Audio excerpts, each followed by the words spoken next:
Assalamualaikum warahmatullahi wabarakatuh.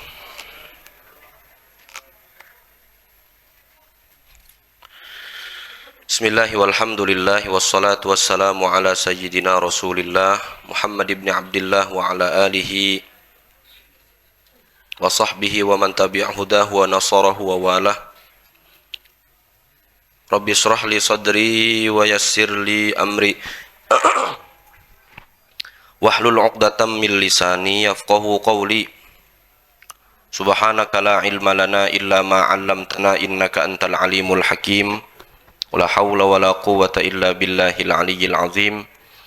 Allahumma faqihna fid din wa 'allimna at-ta'wil waj'alna minal ladzina yastami'una al-qawla fayattabi'una ahsanah.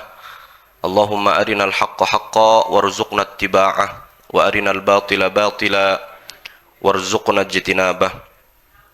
Hadirin jamaah salat zuhur, jamaah Masjid Al-Maghfirah yang dimuliakan Allah Subhanahu wa taala. Kita lanjutkan kajian kitab At-Taqrirah As-Sadidah karya Syekh Hasan bin Ahmad bin Muhammad Al-Kaf. Mudah-mudahan segala sesuatu yang kita pelajari pada kesempatan siang ini mendapat berkah dan manfaat dari Allah Subhanahu wa taala. Amin ya rabbal alamin. Qala al-muallif rahimahullahu ta'ala wa maddana bi asrarihi wa nafa'ana bi ulumihi fid dharain amin. Kemarin sudah kita bahas masih di dalam sunnah-sunnah yang sebelum sholat, sisa dari azan dan iqamah, yaitu al-ityan bil ad'iyatil ma'thuratil waridah qabla shalah, membaca doa yang ma'thurah, yang memang diajarkan atau diucapkan oleh Rasulullah, al-waridah yang datang dari Rasulullah qabla shalah, sebelum salat. Ka du'ail fajril waridati qabla salatil fajri, seperti salat doa salat subuh sebelum salat subuh. Allahumma inni as'aluka rahmatan min indika tahdi biha qalbi ila akhirih. Allahumma innaka ta'lamu sirri wa alaniyati faqbal ma'zirati wa ta'lamu hajati fa'atini su'li wa ta'lamu ma fi nafsi faghfir li dhunubi. Allahumma inni as'aluka imanan yubashiru qalbi wa yaqinan sadiqan hatta a'lama annahu la yusibuni illa ma katabtahu alayya wa raddini bima qassamtahu li. Allahumma tamma nuruka fahadaita falakal hamd wa 'azuma hilmuka fa'afauta falakal hamd wa basatta rizquka fa'ataita falakal hamd. Rabbana wajhuka akramul wujuh wajahuka a'zamul jah wa 'atiyatuka afdalul 'ataya wa ahnaha. Tuta'u rabbuna fatashkur wa tu'sa fataghfir wa tujibul muttarra wa takshifud durr wa tunji minal kurab wa la yajzi bi alaika ahad tabarakta wa ta'alaita ya dzal jalali wal ikram. Astaghfirullah 70 kali. Itu doanya. Panjang juga ya. Enggak keburu Pak Ustaz nih ya kali. Kemudian al-ityan bi du'ail khuruj ila shalah. Sunnahnya adalah baca doa ketika mau melaksanakan sholat dari lantai atas mau ke Masjid Al-Maghfirah. Sepanjang perjalanan doa, Allahumma inni as'aluka bihaqqis sa'ilina alaik, ya Allah, dengan kemuliaan orang-orang yang meminta kepadamu, wa bihaqqir raghimina ilaik, dengan kemuliaan orang-orang yang mencintaimu, wa bihaqqi mamsyaya hadza ilaik, dengan kemuliaan orang-orang yang berjalan bareng nih menuju sholat, ya Allah.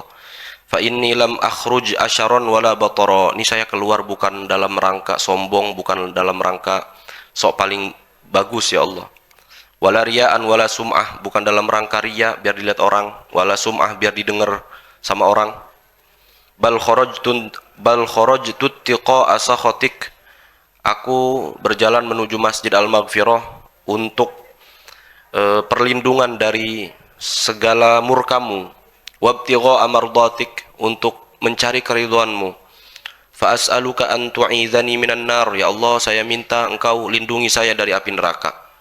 Wa tudkhilanil jannata bi rahmatika ya arhamar rahimin, saya minta mudah-mudahan engkau memasukkan saya ke dalam surgamu, dengan rahmatmu, wahai sepaling memberi rahmat orang-orang yang memberi rahmat. Udah. Itu doa itu tuh ketika lagi dalam keadaan berjalan menuju ke masjid. Yang ke-10 al-qiyam ila sholati ba'dal intihai minal iqamah. Berdiri menuju sholat setelah selesai iqamah. Jadi kapan kita berdiri berjejer rapi di belakang imam setelah selesai iqamah? Wakila, ada yang mengatakan juga ketika perkataan qad qamatis shalah. Jadi kalau udah qad qamatis shalah baru udah berdiri. Sunnahnya begitu. Kemudian sunnah selanjutnya, sunnah sebelum sholat, taswiyatus sufuf. Taswiyatus sufuf itu meratakan saf. Jadi saf-saf kita dibuat rata, jangan belepotan, jangan berantakan. Jangan ada yang kosong, karena kalau kosong tuh kata Rasulullah, man qata'as saffa qata'ahullah. Barang siapa yang memotong saf, maksudnya membiarkan kosong di antara kanan kirinya tuh, maka Allah akan putus ia. Allah akan putuskan ya. Salah satunya bagaimana ceritanya? Lagi sholat taraweh. Sholat taraweh kan jamaah nih kita di masjid. Sholat taraweh. Kebetulan malam itu imamnya bacanya lama banget lagi. Tapi enak gitu. Lama. Emang lagi ada pekan nuzulul Quran Pak Ustadz. Jadinya satu malam satu juz. Satu malam satu juz. Kalau 10 kali sholat berarti sekali sholatnya itu bisa satu kaca itu. Nah, kan capek tuh Pak berdiri. Lempengan selesai. Assalamualaikum warahmatullahi wabarakatuh. Assalamualaikum warahmatullahi wabarakatuh. Kemudian Bilal, salat sunnat tarawih rakaataini jami'atar rahimakumullah. La ilaha illallah. Orang pada berdiri.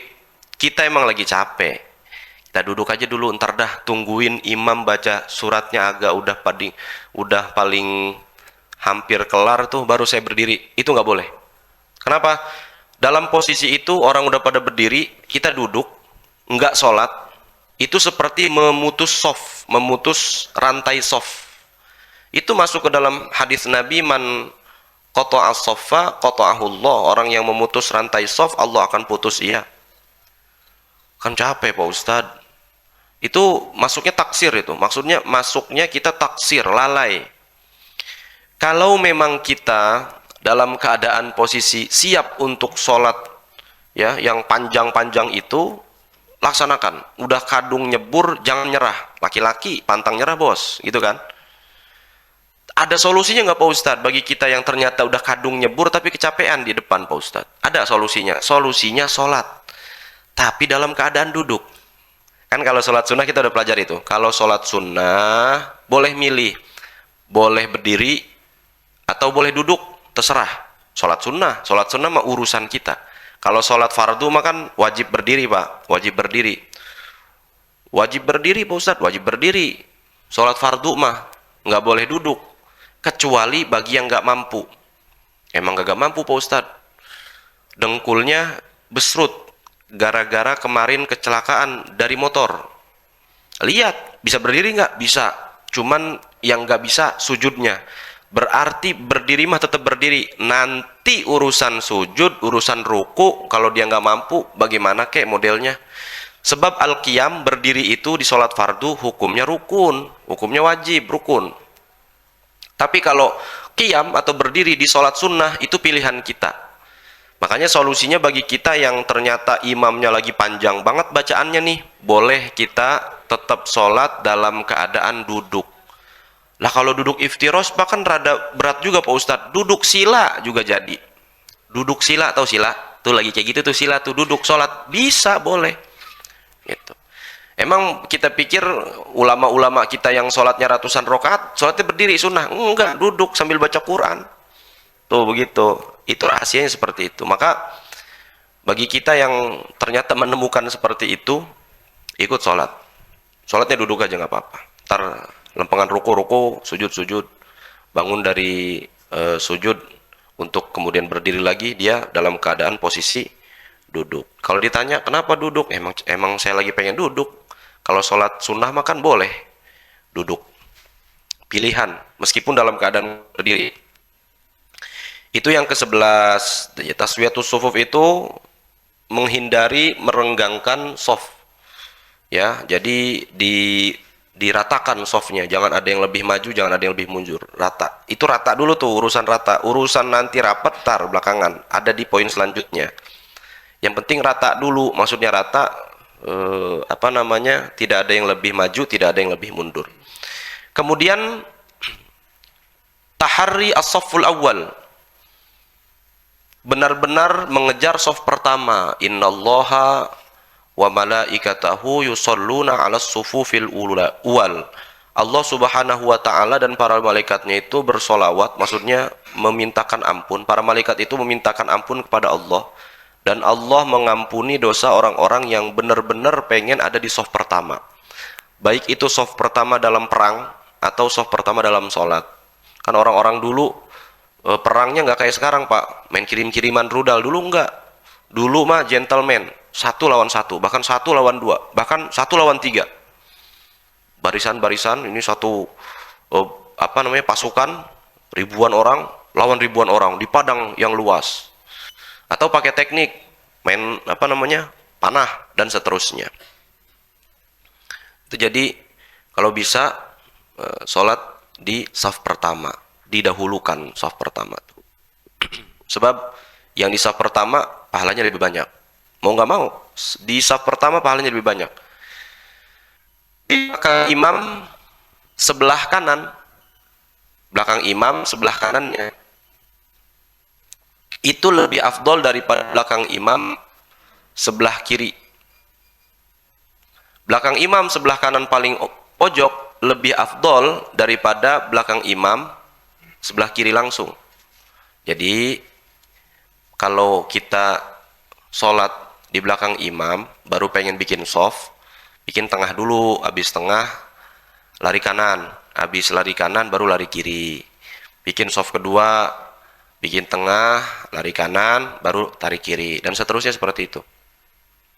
Yang selanjutnya saddul furaj wa taharris salat fi shaffil awal. Nah, ini di apa namanya, poin ke selanjutnya ini saddul furaj. Saddul furaj itu adalah merapatkan shaf.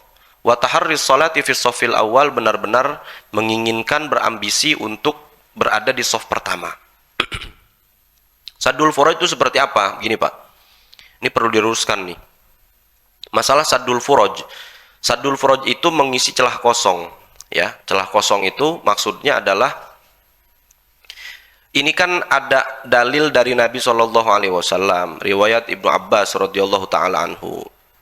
Kata Sayyidina Ibnu Abbas, dulu kami sholat bersama Rasulullah Shallallahu alaihi wasallam.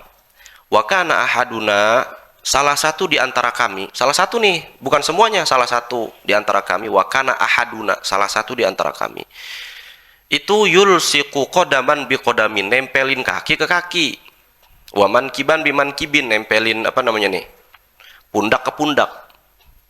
Dari situ orang-orang menyangka, oh berarti kalau sholat itu kaki kudu nempel. Kita kaki kudu nempel. Kalau kaki dengan kaki nempel, konsekuensinya adalah bekangkang. Apa tuh bekangkang? Bekangkang itu kaki kita jadi jegang. Apa memang konsekuensinya kaki jegang, Pak Ustadz? Ribet. Pertama ribet begini.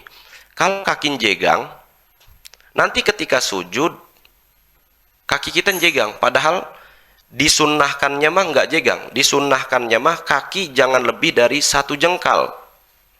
Lah itu Pak Ustadz gimana? Yulsiku kodaman bikodamin. Jadi yang disebut al-ilsok, nempel itu bukan nempel hakiki. Yang penting kaki dengan kaki jangan terlalu jauh. Tapi yang kudu nempel banget apa Pak Ustadz? Yang kudu nempel banget itu mankiban biman kibin. Nih, tangan dengan tangan. Ini yang kemudian difatwakan oleh para ulama Saudi juga, bahwa sholat nempel kaki dengan kaki, nempel kaki dengan kaki ini, kita sering tuh ya sholat, tempelin kaki kelingking dengan kelingking orang. Atau kalau orang kagak mau, begitu, kejar-kejaran akhirnya tuh. Ini enggak, bukan. Para ulama Saudi bilang al-ilsa qodaman bi qodamin wa ka'ban bi ka'bin muhalun. Nempelin kaki ke kaki, dengkul ke dengkul itu muhal, mustahil. Coba Pak, dengkul sama dengkul ditempelin samping-sampingan, bisa apa kagak? Nggak bisa. Maka yang dimaksud ilsok itu, Yang dimaksud nempel yang dimaksud nempel itu bukan nempel beneran, tapi nempel majazi. Yang penting jangan terlalu renggang gitu. Satu-satunya ulama yang memerintahkan bener-bener nempel itu satu, namanya Syekh Albani rahimahullah taala di dalam kitabnya Sifatus Sholatin Nabi sallallahu alaihi wasallam. Nah, dan ini dikritik oleh ulama Saudi sendiri, dikritik. Enggak, sebenarnya bukan nempel bener-bener. Jadi nempelnya nempel sekedar aja. Jadi kalaupun tidak terlalu nempel nggak masalah gitu.